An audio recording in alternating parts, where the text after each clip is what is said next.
গত 14 নভেম্বর বিহার বিধানসভা নির্বাচনের ফল প্রকাশ হয়েছে, যেখানে এনডিএ ঝড় দেখা গিয়েছে। আর আগামীকালই বিহারের নতুন সরকারের শপথ গ্রহণ অনুষ্ঠান হতে চলেছে।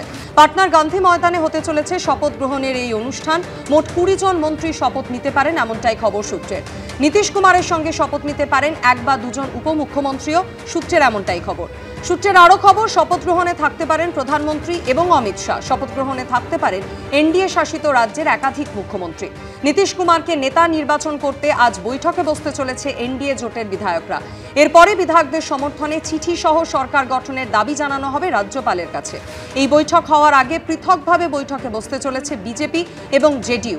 সকাল 10টায় বৈঠক বিজেপি বিধায়কদের, সকাল 11টায় বৈঠকে বসবেন জেডিইউ বিধায়করা।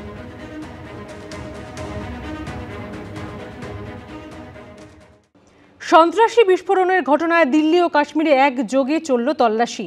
একদিকে কাশ্মীরের শ্রী মহারাজা গোলাপ সিং হাসপাতালে আসেন তদন্তকারী আধিকারিকেরা, অন্যদিকে ফরিদাবাদের আল ফালাহ বিশ্ববিদ্যালয়ে পৌঁছায় ইডির অফিসাররা।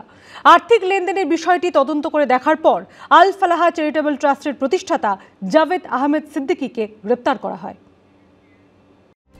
দিল্লির বুকে কাঁপন ধরানো সন্ত্রাসী বিস্ফোরণের ঘটনায় মঙ্গলবার দিল্লি ও কাশ্মীরে একযোগে চলল তল্লাশি। সূত্রের খবর, কিছুদিন আগে কাশ্মীরের শ্রী মহারাজা গুলাব সিং হাসপাতালের এক চিকিৎসকের লকার থেকে একটি AK-47 উদ্ধার হয়। সেই সূত্র ধরে মঙ্গলবার চিকিৎসক ও স্বাস্থ্যকর্মীদের লকার খুলে দেখেন তদন্তকারীরা। दिल्ली में हुए ब्लास्ट की जांच जैसे जैसे आगे बढ़ रही है, वैसे वैसे कई राज्य इसकी चपेट में आ रहे हैं और जांच का दायरा जो है वो कई राज्यों तक बढ़ रहा है। हम इस समय जम्मू में हैं। जम्मू का सबसे बड़ा जच्चा बच्चा अस्पताल है, SMGS हॉस्पिटल है, और यहाँ पर जो लॉकर्स हैं डॉक्टर्स की, उनकी यहाँ पर वेरिफिकेशन की जा रही है। बता दूं, हालांकि यहाँ पर ये सामान्य प्रक्रिया है, लेकिन जिस तरह से दिल्ली में ब्लास्ट हुआ है और उसमें डॉक्टर्स का नाम आया है, उसके बाद इस प्रक्रिया को और गहन किया गया है और यहाँ पर अस्पताल के जितने भी लॉकर्स हैं उनकी जांच की जा रही है। और क्या कुछ इस प्रक्रिया के पीछे मकसद है, हमारे साथ इस हॉस्पिटल के medical superintendent doctor Dara Singh ji है। सर, नॉर्मल रूटीन तो आपकी ये रहती ही है इस तरह से, लेकिन जिस तरह से ब्लास्ट हुआ है और उसके बाद अब लगातार आप अपने सिक्योरिटी के साथ पूरे जो है लॉकर्स देख रहे हैं, क्या मंशा क्या है, क्या अचीव करना चाहते हैं? मंशा ये है कि देखो, इस चीज़ को हम थोड़ा इंटेंसिफाई करके और स्ट्रेंथन करना चाहते हैं कि कहीं से हमारे से तो नहीं कहीं चूक हुई है। क्योंकि जैसे आपको पता है कि अस्पताल में कुछ लोग आते हैं, कुछ रिटायर हो जाते हैं, कुछ ट्रांसफ़र हो जाते हैं, कोई PG करके निकल जाते हैं, तो हमें ये अलॉटमेंट जो है दूसरे को करनी है। तो इसी का ये पार्ट है कि जब ये हादसा सामने आया है तो हमने थोड़ा इंटेंसिफाई करके अपनी टीमें बनाई है। एक हमने टीम बनाई है जो नुक एंड कॉर्नर में अस्पताल के सारे लॉकर्स को चेक करेगी। এদিন ফরিদাবাদের আল ফালাহ বিশ্ববিদ্যালয়ে পৌঁছন ইডির অফিসাররা। সূত্রের খবর, দিল্লি বিস্ফোরণ কাণ্ডে ধৃতদের অ্যাকাউন্টে যে টাকার লেনদেনের তথ্য উঠে এসেছে তারই তদন্তে নেমে এদিন বিশ্ববিদ্যালয়ে আসেন তারা। আর্থিক লেনদেনের বিষয়টি তদন্ত করে দেখার পর আল ফালাহ চ্যারিটেবল ট্রাস্টের প্রতিষ্ঠাতা জাভেদ আহমেদ সিদ্দিকীকে গ্রেপ্তার করা হয়। আল ফালাহ বিশ্ববিদ্যালয়ের পাশাপাশি দিল্লি NCR সংলগ্ন একাধিক জায়গায় চলে কেন্দ্রীয় তদন্তকারী সংস্থার তল্লাশি। অন্যদিকে দিল্লি বিস্ফোরণের তদন্তে নেমে আগেই আবু উকাসা, নিসার, হানজুল্লাহ নামে 3 পাক হ্যান্ডলারদের নাম পেয়েছিল তদন্তকারীরা। এবার ধৃত চিকিৎসকদের জিজ্ঞাসাবাদ করে জৈশ-ই মোহাম্মদের আরও এক হ্যান্ডলার ফয়সাল ইশাক ভট্টের হদিশ পেয়েছেন গোয়েন্দারা। সূত্রের খবর, বিস্ফোরক সংগ্রহ থেকে শুরু করে তার প্রস্তুতি, পরীক্ষা ও মডেল সংক্রান্ত অন্যান্য তথ্য দৈনন্দিন ভিত্তিতে এই হ্যান্ডলারকে দিত উমার। তবে তদন্তকারীদের অনুমান, আসল পরিচয় লুকোতে ছদ্মনাম ব্যবহার করত এই পাক হ্যান্ডলার। পাকিস্তানে থাকা জৈশের নেটওয়ার্ককে স্থানীয় স্তরের বলে দেখানোর চেষ্টা করতেই +966 কোডের নম্বর ব্যবহার করত সে। ABP আনন্দ।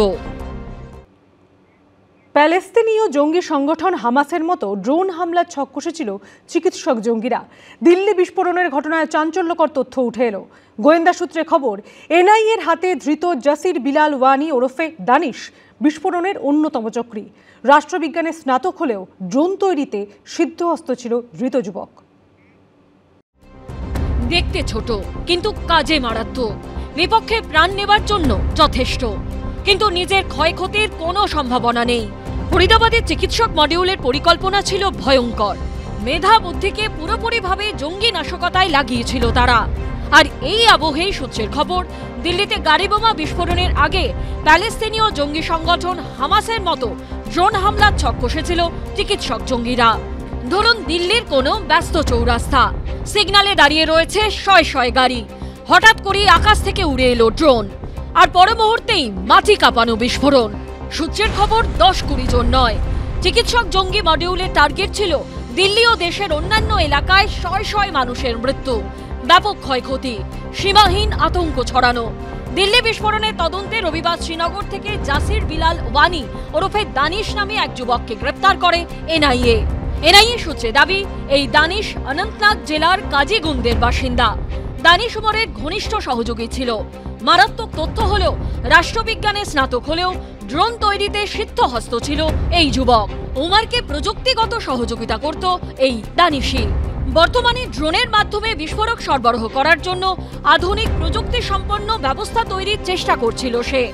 তদন্তকারীদের অনুমান, অনেকটা হামাস বা আইএস জঙ্গিদের মতোই গণহারে মানুষ মারার পরিকল্পনা ছিল এই চিকিৎসকদের জঙ্গি মডিউলে। আমাদের মতো শহরে আমাদের বিমানবন্দর আছে, পোত আছে, জাহাজের বন্দর আছে, আমাদের যেখানে পেট্রোল ডিজেল জ্বালানি মজুদ থাকে, আমাদের কমিউনিকেশনগুলি যেগুলিতে আছে, সেই জায়গায় যদি এরকম ড্রোন গিয়ে হিট করে সেটা কিন্তু ব্যাপক ক্ষতি করতে পারে। তো তাছাড়া জনবসতি এলাকাতে এগুলিতেও এরা ক্ষতি করতে পারে। নজরদারি রাখা এইটা কিন্তু একটা বড় চ্যালেঞ্জ। এইটা যদি ব্যাপকভাবে মিলিটেন্টদের কাছে এসে ঘনবসতিপূর্ণ এলাকায় ছোট ছোট পার্টসগুলি এনে ওরা অ্যাসেম্বল করে যে কোনো একটা ছোট্ট জায়গা থেকে ওরা ড্রোন লঞ্চ করতে পারে। জঙ্গিরা ঘরে বসে ড্রোন তৈরিতে সক্ষম হলে দেশের অভ্যন্তরীণ নিরাপত্তার ক্ষেত্রে আগামী দিনে আরো বড় চ্যালেঞ্জ দেখা দিতে পারে, এমনটাই আশঙ্কা বিশেষজ্ঞদের। এই ড্রোন কিন্তু ওয়েপন ক্যারি করতে পারে। AK-47 2 থেকে 3টে যদি ড্রোন হয় সে এটা ক্যারি করতে পারে, এবং অনেক সময় হয় কি, তা ওরা একটা ডেজিগনেটেড জায়গায় ওখান থেকে কন্ট্রোল করে সেখানে ড্রপ করে। ড্রোনকে আমাদের এখন যে অবস্থা অত্যন্ত গুরুত্ব দিতে হবে as a carrier, as a destroyer. ড্রোনকে ওরা অ্যাপ্লাই করার প্ল্যান করেছিল। It gives us A signal যে একটা বিরাট কোনো কিছু হতে চলেছিল। পাকিস্তান সীমান্তে পাক সেনা কিংবা জঙ্গিরা অনেক সময় ড্রোনের মাধ্যমে নজরদারি কিংবা হামলা চালানোর চেষ্টা করে, কিন্তু ভারতীয় সেনা বা বিএসএফ তা প্রতিহত করে, ড্রোন ধ্বংসও করে। বহু সময় ড্রোনের মাধ্যমে অস্ত্র কিংবা মাদকও ভারতে পাঠানোর চেষ্টা হয়, কিন্তু ঘরের মধ্যে বসে থাকা জঙ্গিরা যদি ড্রোনের মাধ্যমে হামলা ঘটাতে সক্ষম হয় তাহলে তার পরিণতি ভয়ঙ্কর হতে পারে। হিন্দুল দে ও প্রকাশ সিনহার রিপোর্ট, এবিপি আনন্দ। এবিপি আনন্দ, এগিয়ে থাকে, এগিয়ে রাখে।